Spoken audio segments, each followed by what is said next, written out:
On today's episode of Unbinged, we're talking everything from The Pit, Season 2, Episode 4. Dr. Santos is crashing out. Dr. Javati's got more followers than you think. And Dr. Al flirting with Dr. Robbie. All right.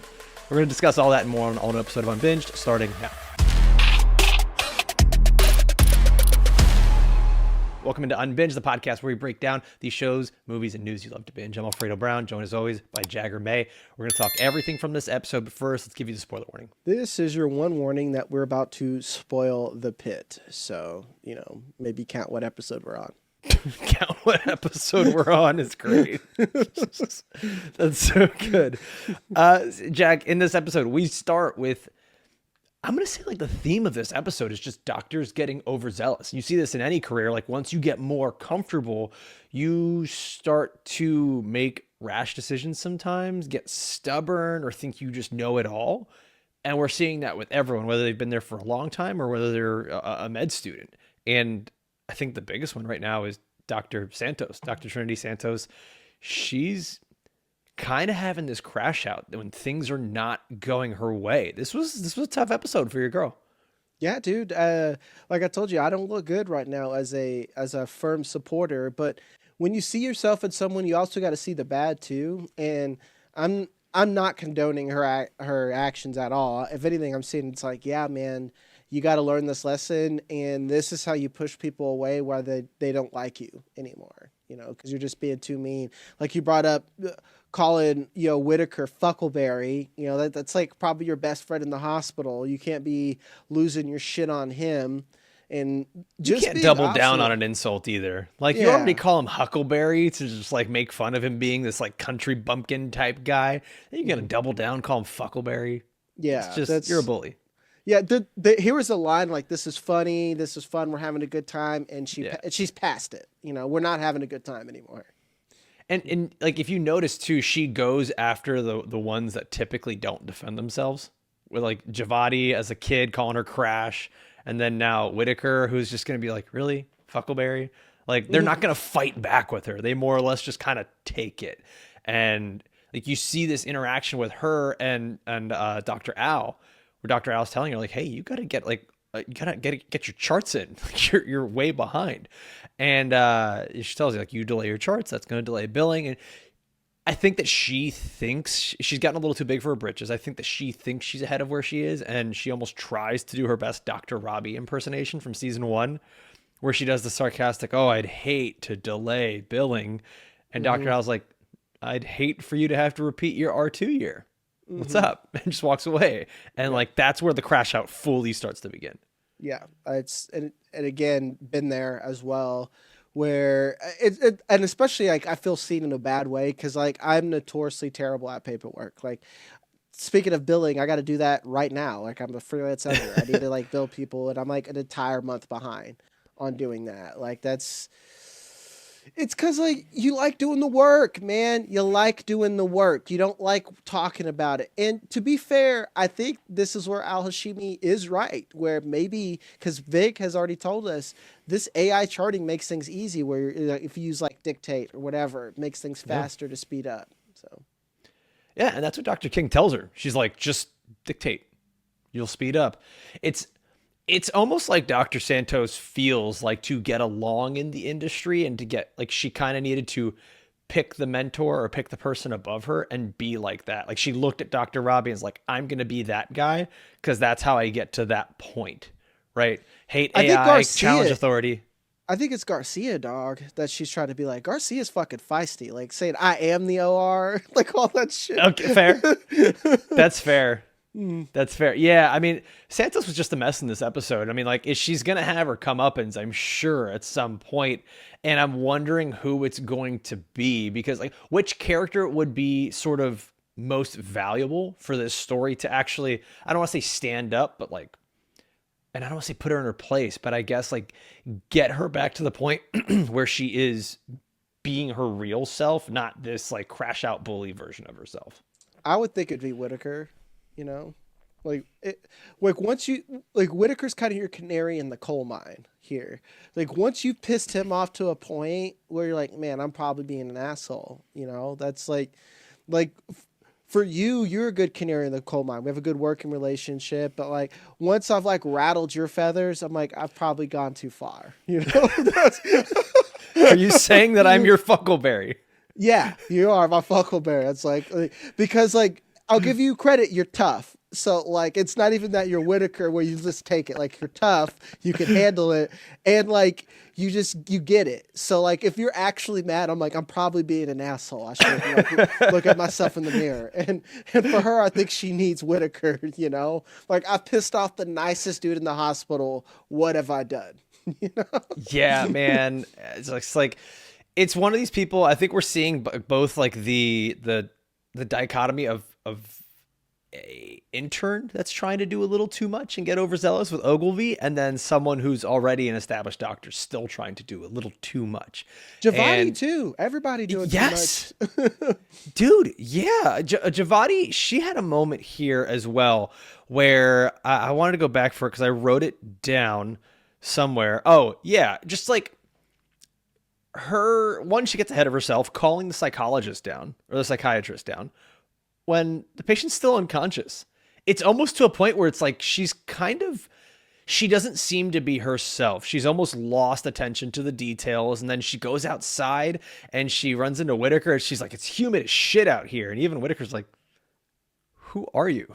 You never curse like this. I never hear you talking like this. And then you find out she's this TikTok doctor. Like Javadi kind of seems like she's on her path to spiraling as well. She's lost in her own sauce, you know, where 100%.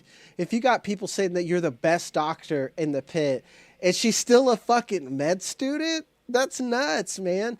Because my old man rant has constantly been, we didn't have the internet. So like, yeah, we were like sure about things, but now kids are like extra sure because they could just like lightly Google, read the AI synopsis and be like, oh, I know better.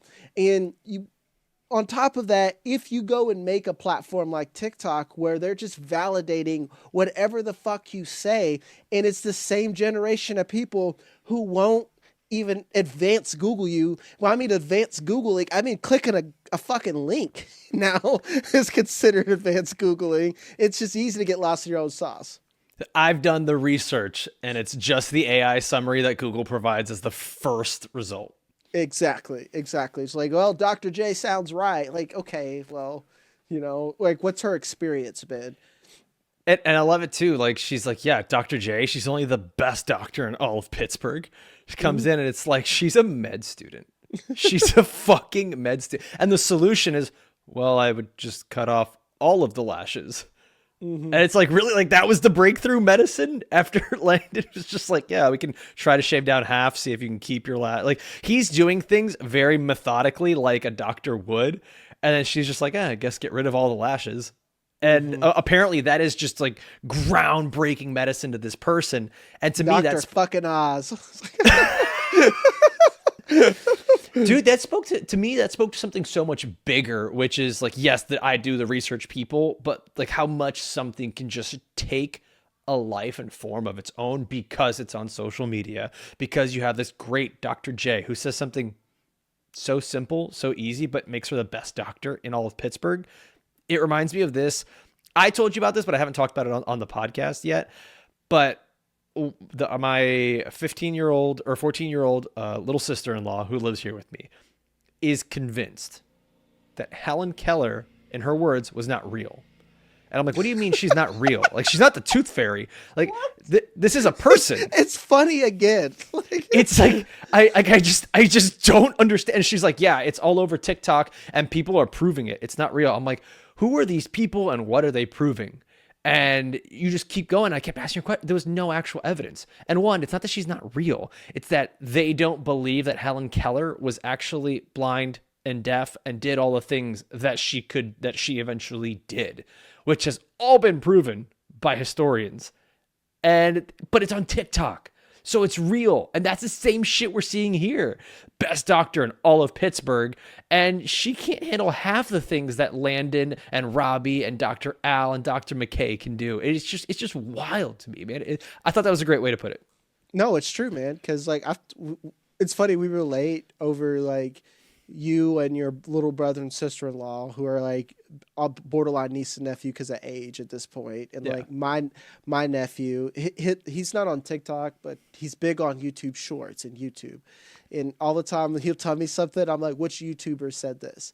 And it's like, your uncle does YouTube, right? Like, I know how this game works. Like, it's just like I have Oppenheimer moments with the youth all the time because I'm like, fuck, do I help this type? Whatever this is happening, am I a part of the You're just like, problem? I am become death. Dude, it's so funny because same thing. The 14-year-old, she'll tell me, she's like, yeah, but you don't do like real content. You just talk about stuff. And I'm like, what? What is real content then? Like they want to see people watching other people or people just like living their life. Like we have this weird little generation of voyeurs who Yeah. will believe anything that they see on social media. COVID fucked these people up, man. That's a whole other commentary for a Yeah, different podcast. that's another episode. All right, I want to keep talking about these characters. Before we do that, please like this video if you've enjoyed even just a second of it. Comment down below with your thoughts on the episode from the pit. You think Santos is right? Is she crashing out? Javadi, what's going on there? And please, guys, we've got a bunch of different shows we're going to be covering. We've got the pit every Thursday, every Wednesday. We're going to have Fallout. That's going to be the finale of that show. Night of the Seven Kingdoms every Sunday, and then every Tuesday, Newsday, we're going to be going over the biggest headlines in entertainment news. If you're listening over on Apple or Spotify, take a sec to leave a 5-star review. It is such a big help for us. Jag, I know typically we kind of go through the doctors here. Let's go over to Dr. Al Hashimi, who there was that moment we were watching together, and I go, "Yo, is she flirting with Dr. Robbie?" And I had said it in the previous episode, and so I was like, "There's a little bit of like the almost like the contentious flirting, like it kind of gets them hot and bothered to be going up against each other." It does, and maybe this is me being just ignorant man. It does seem to be a little more one-sided here with Dr. Al, but it also made me question: is she doing a thing of like you catch more flies with honey? Get Dr. Robbie on your side and he'll vouch for you for things and get more comfortable. What was your take on that? That's funny. That's what I was going to ask too, because I hate that we don't have Sam on this show. So We're like, just ignorant guys. Like we just yeah, have penises and small brains. Like that's it. yeah, yeah. So ladies in the comments, let us know. Please. Would you like disarm us with light flirting? It's just like, okay, I took all the bullets out of the chamber now. It's like, oh, she's so cute and cuddly. It's like, because like we are stupid, we would fall for that, and then all you could do is just like kind of reject us, and like, what are you gonna do? Like Dr. Robbie's like, at least for everything we've seen, is a decent guy. He's not going to be the creep to like pressure her, but Right. like once you take all the venom out of his fangs, what is there? And that's what I think this is, because like she has tried to do things her way. She has tried to show that she belongs in this ER, that she can handle his job. And there was still the point of contention. So like, what can you do is just catch more flies with honey. Like that's it is like, and I don't think this is a genuine flirtation or a sexual thing or anything like that kind of manipulation.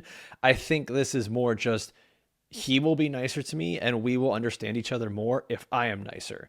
And that's going to make my job easier. Right? Like that's where my head is at. Yeah, that she just seems so career driven, and like, I don't know. You don't know what anyone's going through outside of work. And obviously we're watching a show from a God level view, but we still haven't Right. gotten any context. But I'm just curious if it's genuine or not, because it feels out of nowhere. Robbie's being kind of an asshole man. And it's hard for me to see especially now what we know. If this was a 90s show, I would believe that this character was flirting because she thought he was attractive. But now Right. but now we try to write things more realistic. If you're being a douchebag, most women just think you're a fucking douchebag. So, So I'm actually thinking this, like it almost, the way that they handle things is really indicative of their personalities, where Dr. Al has been AI driven, process driven. Let's get notes. Let's get all these logistics done. And it almost feels very like process like for her. She's like, well, I tried this. Now let's do this alternative method. Right. Whereas Dr. Robbie just continues to like fly by the seat of his pants, go with his gut, rely on his wisdom and experience. And honestly, like he just wants to get the fuck out of there like today. Like he just wants this shift to be over. And so it's such a stark contrast between them. And then we see how these things kind of trickle down to the doctors underneath them with Santos and with some of these other doctors, like who's more process driven, who's more gut driven, and like how there's a place in the hospital for both of these. And it's just a very brief snapshot of how this starts up at the top. Yeah. Yeah. It's just that shit rolling downhill because everything starts from the attendees, then down to the residents, then the medical students. And then if the attendees, when they're not lockstep, we already kind of guessed that this is going to be like from right off the jump, it's going to be an issue, but especially if there are games thrown off. But like, how many more ways can we throw off the attendees game? You know, like we already know eventually they're going to lose power. They don't like each other. We got a full blown enemies to lovers trope happening right now in the hospital. How's that going to affect the staff? Find out next time on Bridgerton, Pittsburgh. Bridgerton, Pittsburgh. We are covering Bridgerton this week, so ladies, it's not in Pittsburgh. It's not in Pittsburgh. It's in London. So. Yeah. I hear it's good. I will gladly stay on the sidelines for that one. I'm not brave enough. I'm not brave enough. I can't. Dr. Robbie, though, man, like I know we talk about that moment with Dr. Al, but there was also a really quick moment, and that's the thing I love about the show is that there are very quick glimpses into these windows, and they take you away, and they will not revisit that window. Where he's talking to that same psychiatrist. I hope it's a psychiatrist, not psychologist, but the same psychiatrist that Dr. Javadi brought down for the patient talks to Dr. Robbie, and from their conversation, he's inferring that he has referred Dr. Robbie to multiple different therapists, and that Dr. Robbie is now still looking for a new therapist. Sounds like a third one almost. Maybe even a fourth. Yeah, like perhaps a fifth. Who knows? You think what I'm thinking, Frank? It's like, yeah, we need another cat. It's like, I mean, it just. I'm wondering what it is because like he mentions the psychiatrist mentions like, was this one not empathetic enough? And I wonder how much of that is like Dr. Robbie needs someone who understands what he is going through. And there are so few people in the world that understand that, where I almost wonder if Dr. Al becomes his sort of confidant and like the person he might be willing to turn to and look to by the end of this season, because it's someone else who understands what he goes through. It's someone who maybe has empathy for it all. And it's someone who is now being nice to him. Like the pieces are sort of lining up there. Maybe I'm jumping to conclusions like the fucking med student. I don't know. I don't know if you're jumping to conclusions, but you're definitely describing the path towards a doomed relationship. Mm-hmm. If you seek therapy through your partner, you're putting a lot of pressure on your partner.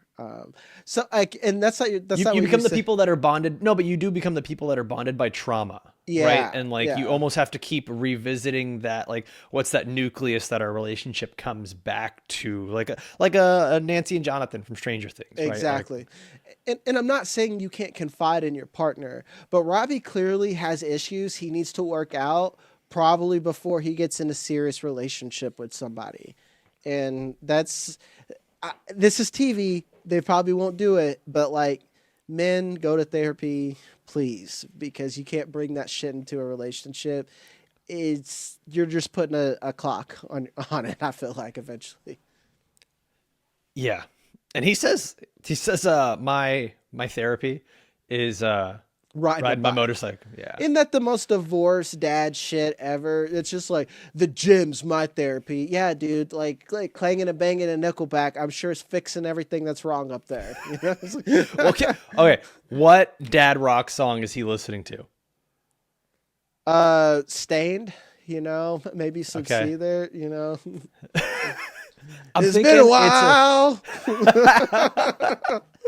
I was gonna go with Nickelback, Hero.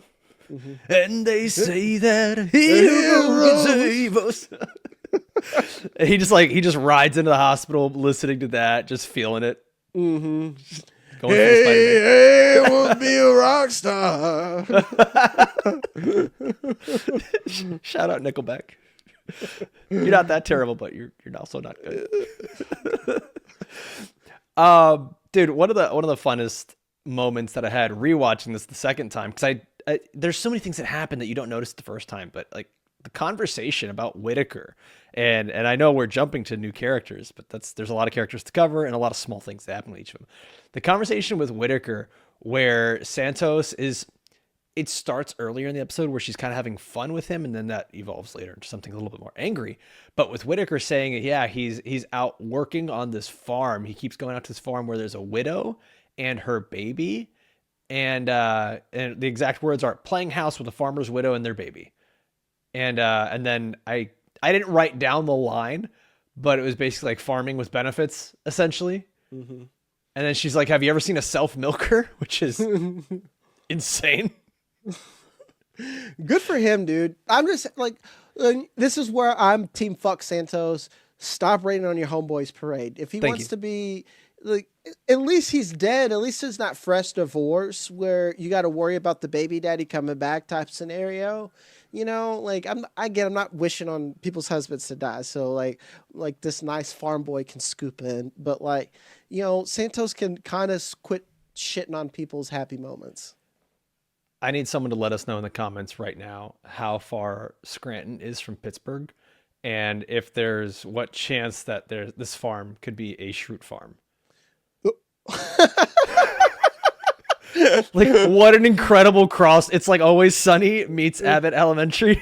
What an incredible crossover that would be. Rainn Wilson would be old enough to where maybe his Dwight offspring... Schrute died. Yeah. Oh, Angela. Ooh. What if he's I'm not gonna lie though. Whitaker does look like he could be Dwight Schrute's son with Angela. That's true. That's true. Like, at least have This their fits. offspring. Like, maybe, like knowing Dwight, very farm like, is like, well, Angela, it's time for breeding. Oh wait, they had a son first. Okay. And now Okay, when we find out that Dennis Whitaker has an older brother named Philip, it would not explain the last name that is not Schrute. None of it is explained. Oh, man.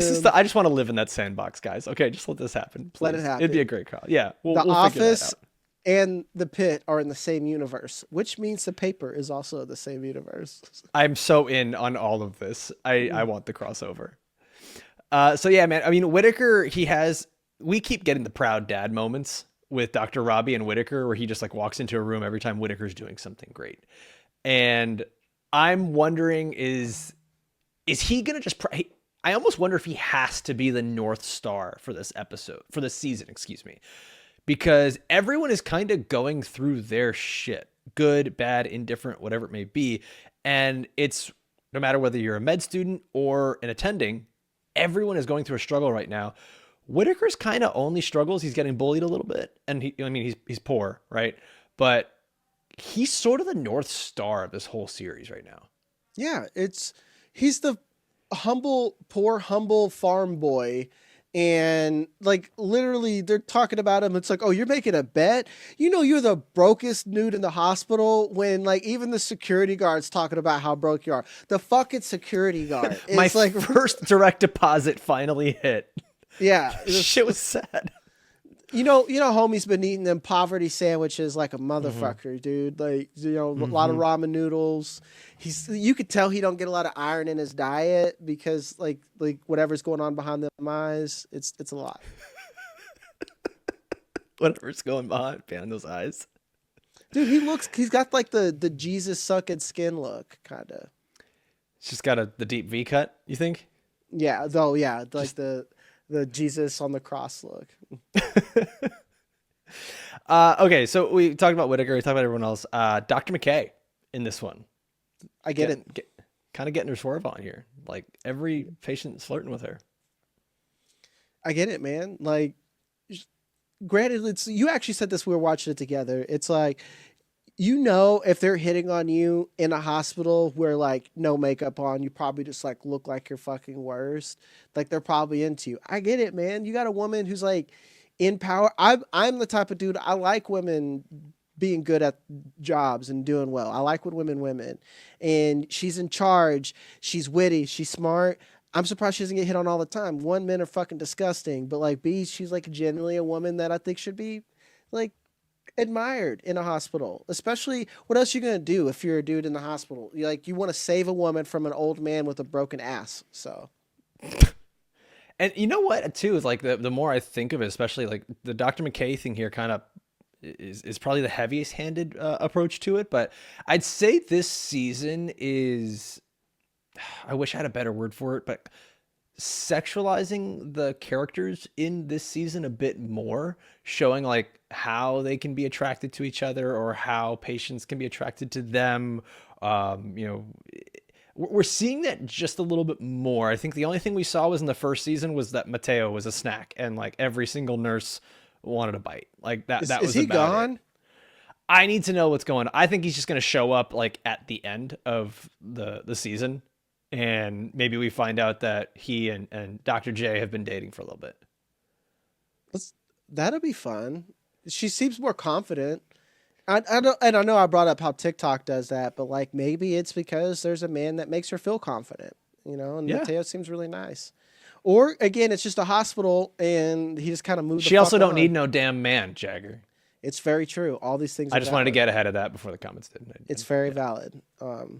So Yeah. But you know what? I love this for Dr. McKay, where she is talking to the patient who's like, well, I guess it's going to be the last time we see each other. And she's like, well, last time here at the shift. And then she agrees to meet up with him later. I think we're probably going to get that at the end of the season. Just her going on that date, meeting up with him. is he? Let's hope that it's actually like a real date. I'm not saying that. I don't know. I guess Mel's whole experience makes me wonder: is this guy just spitting game, or is he actually going to show up to? Well, he did know the art exhibit. That's another thing Yeah. too. So maybe. We're probably just going to get it's going to be like one of those, like not a still frame, but like just a no audio where she's just there at the art exhibit and he pops up and we're like, oh, okay, cool. She went on that date. Like Or that's it. Sopranos, it just cuts to black. She just stayed there. We don't even know if he shows up. And then we're like, did Dr. McKay get shot? What happened? Find out on season 3. Yeah, I mean, Dr. McKay, I think I really want her to get more. Like, I want to see more from. It's just a good character to be around. I enjoy every minute that I'm with her. Even like how I don't think she handled the boy whatever from season 1 who we thought was a shooter wrong at all. If anything, if they would have got ahead of it, she could have been wrong faster and they could have like moved past it, where like Robbie was, yes, he was right, but I think he was wrong at the same time with this entire approach to everything. She just got her shit together, where and that kind of goes to her character, where she became a doctor a lot older than people, the kind of non-traditional route. She had to be a mom. Just that maturity is nice. And even got to give it to Langdon. Langdon is like my favorite character right now. He's just like a very calming presence. Even I think the way that he approached Javadi was just like, come here, Dr. J, where like, I felt like he was like So good. shaming her, but not in a way that was like ultimately bad. But just like, I'll let you handle this. Let's all feel how weird this is. Yeah. It's like, let's ask what Dr. J thinks. Which also, can we read the room a little bit, Dr. Javadi? You can't call yourself Dr. J in the state of Pennsylvania. In Pennsylvania. That's nuts. There's already dude. another one. There's already another one. Like, that is nuts. I would make fun of her. I'm just like, you're calling yourself Dr. J. And I would tell you, you look 12 years old, dude. It's like, you are not white, so that is a plus. But it's it'd be like Whitaker calling himself the answer on TikTok doing medical reels and shit. Like, it's just read the room, dude. I actually would love that for him. Who's better as the answer, Whitaker or Ogilvy? Oh, Ogilvy would call himself the answer. He would call himself the answer. He would call himself that, Yeah. Imagine if your name was Dr. Ben Simmons and no. Bill Simmons' kid is named Ben Simmons. That's unfortunate. He talks about it all the time. Yeah. One of the biggest crash outs in NBA history. Congrats. Dr. Mel King. Dr. King has sort of she and Langdon both seem to have a very calming presence, and she's one of the only doctors right now that's not getting a little overzealous. And I know she's still nervous about her whole deposition thing and everything going on there, but she's definitely seemed to have found a way to compartmentalize her stress, which I think is more impressive given like how her brain works and how easily she can get overstimulated. I think they gave her a task as a thing, and a real task, And not she can just hyper like, focus on it. yeah, like not, hey, hold this dick. That's like, I don't know of any way to not be in the moment, and it is if I'm holding a dick that's getting drained of blood. All you want to do is dissociate and worry about your stresses at that point. Whereas like she got to be a real doctor and just share real knowledge, and I like that she's so autistic. She's bulletproof. Because, like, even Dr. Santos will be like fucking just being mean as shit. She didn't even face her. She, like, can't even comprehend that someone's being an asshole to her. Dude, and I love how they kind of just, like, keep, even for the people who maybe at this point still don't realize it, which, I mean, yeah, I'm sure there are people viewing it, but, like, they do the whole thing about the food of, we thought we had me and my sister thought we had an eating disorder because there's just like certain fruits and vegetables and shapes and textures and tastes. Yeah. It's just like, well, yeah, yeah, I get it. I really do. It's like you always want to just every time she talks, she's like, bless your heart. It's like just, and she never brings it up. She never says it. It's like, it's autism. You don't like texture and stuff. Going through the list. Look, what do you think she eats? We know they eat pizza and pasta. We know that's up there. She's a spaghetti with butter kind of person. Oh man, that's my biggest fear. I hope I don't have a picky eater or a kid who plays baseball. I don't want just that. Those two. Which is the bigger transgression to you? Picky eater. That would like baseball. Like that sport annoys me during a season. I would love my kid. I would support them. Just a lot of fucking games, and I hate baseball people. And they're long games. They're so long, dude. They're long. But I don't want to be the dad that's just like, will you eat food? Damn it. Like, I'm not going to be like that. But like, you just see people at their wits end, or like, you don't want to bring your kid to the party. And it's just like, oh, I have to bring his own special nuggets. Spencer doesn't eat sandwiches. Yeah. He doesn't like the way cold cuts feel. Will you guys save a piece of cheese pizza for Spencer? It's just like, God forbid. Pepperoni's too spicy. I don't want that kid, man. I'll love him, but like, please don't.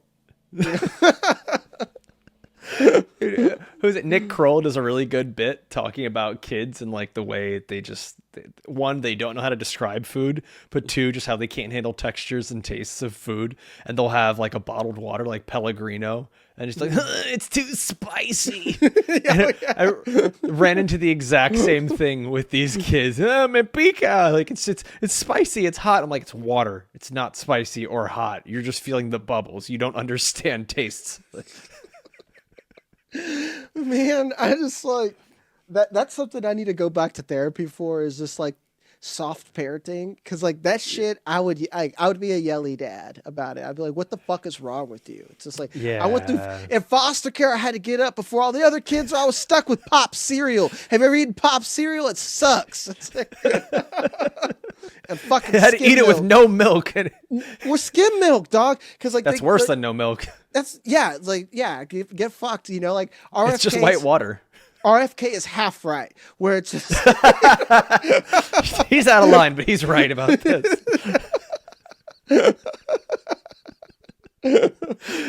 So good.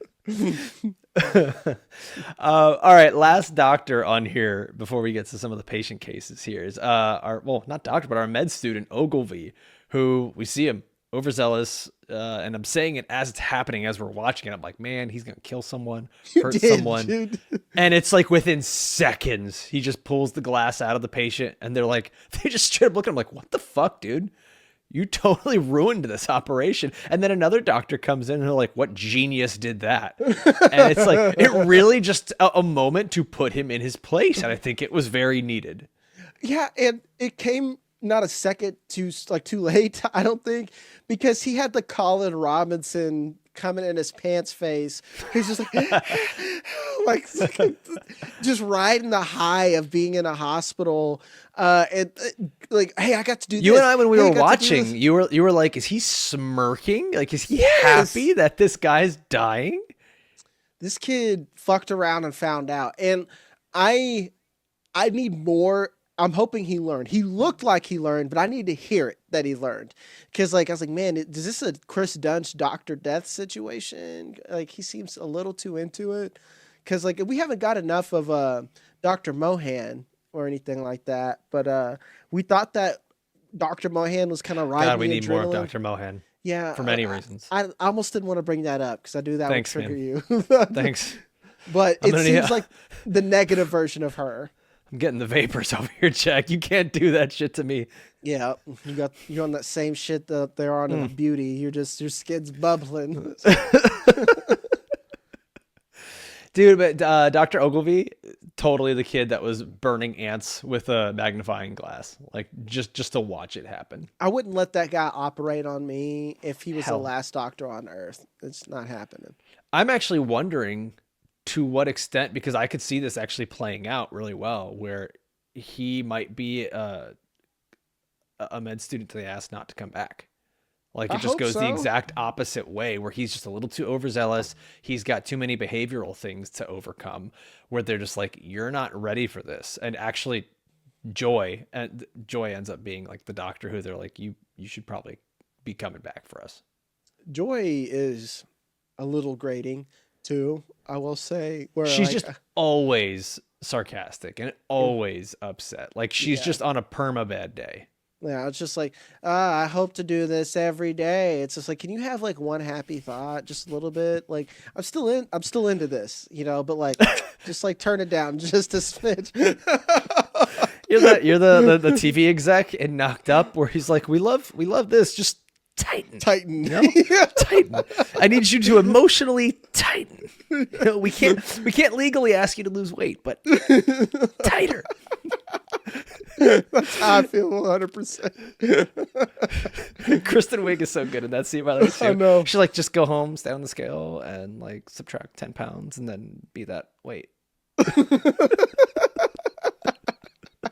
I love it.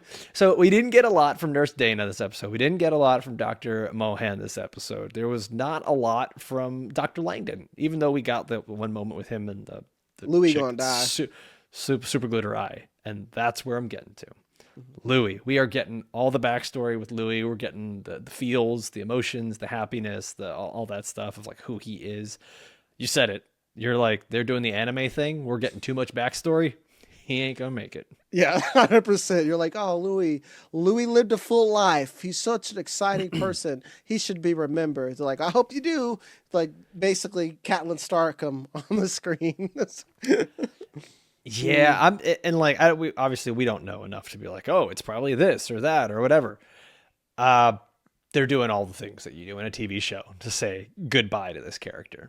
And this is gonna be like my third episode saying it. You can't just keep having him be Norm from Cheers. Like he can't just keep showing up. It's kind of, I think it's gonna take the whole like we do a moment of silence for a dead patient thing to another level for some of these doctors. Like the patient they've been treating for so long, and it's going to force them to ask the questions like, what can we do beyond our care? Like how much does our care transcend into this person's life, right? Because I Well, know there's going to be doctors that have guilt.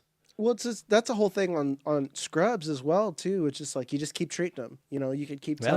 telling them. You just like your job is to keep treating them, and that's. And I like that we have consistently new med students because they have to learn that lesson. I feel like every season in a different way, and I don't know if you.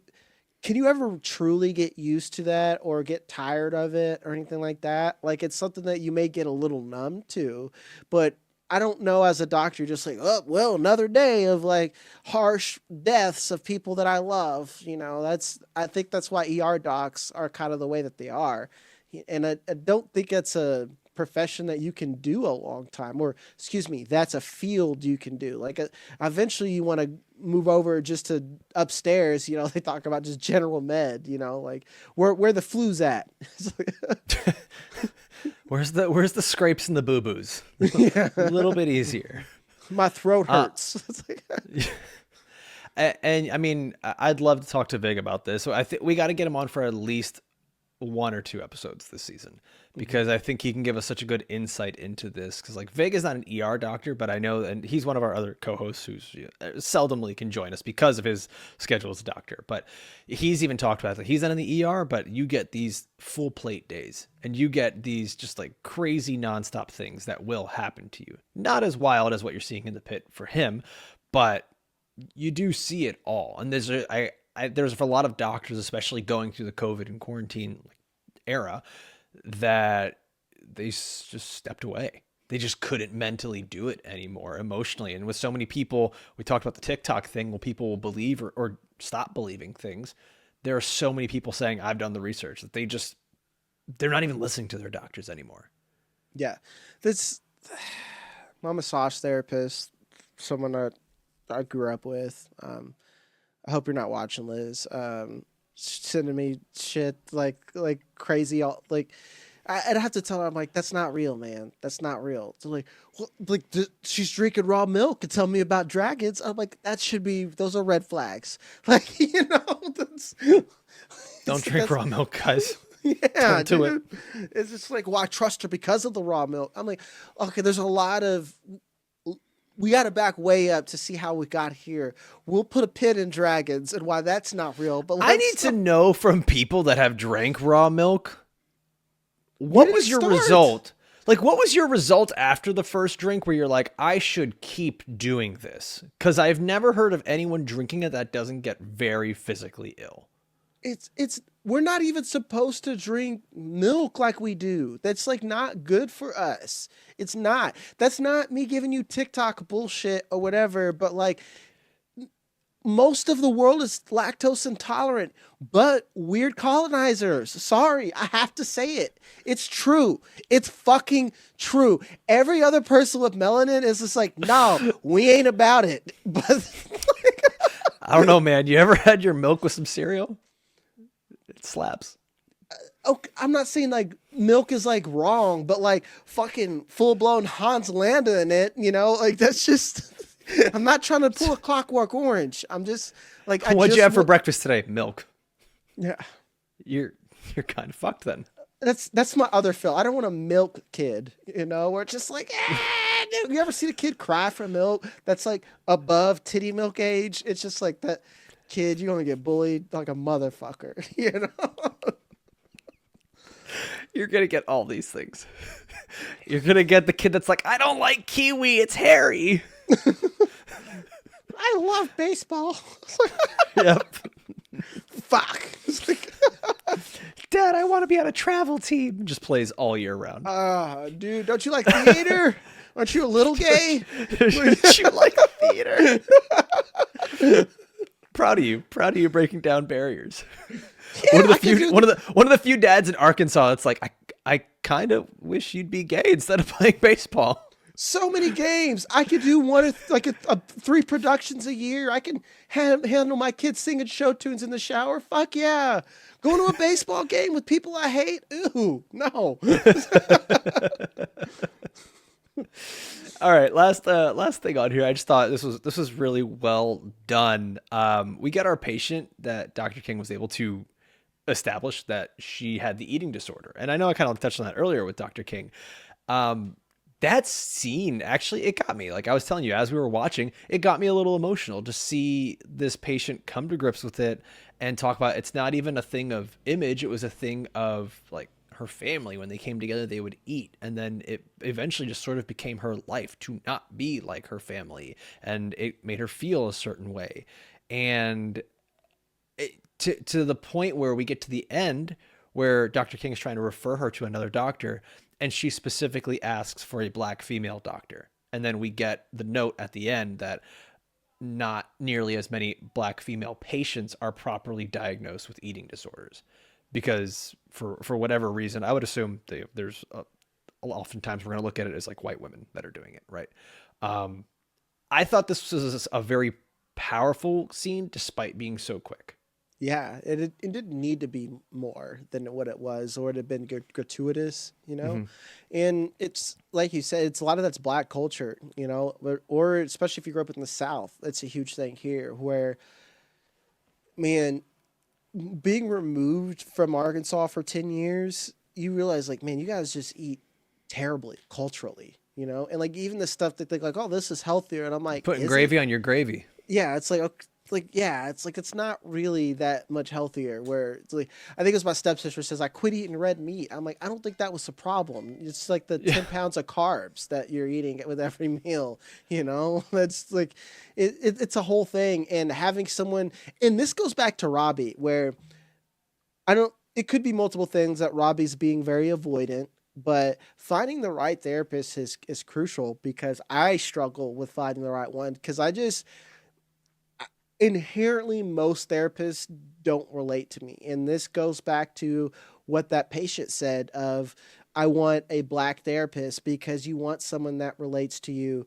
Most of the time you don't get clocked for shit because they can't relate to your lifestyle or they judge you. It's just that deep microaggression bias that even if you're not a racist person that you might not even notice that you have.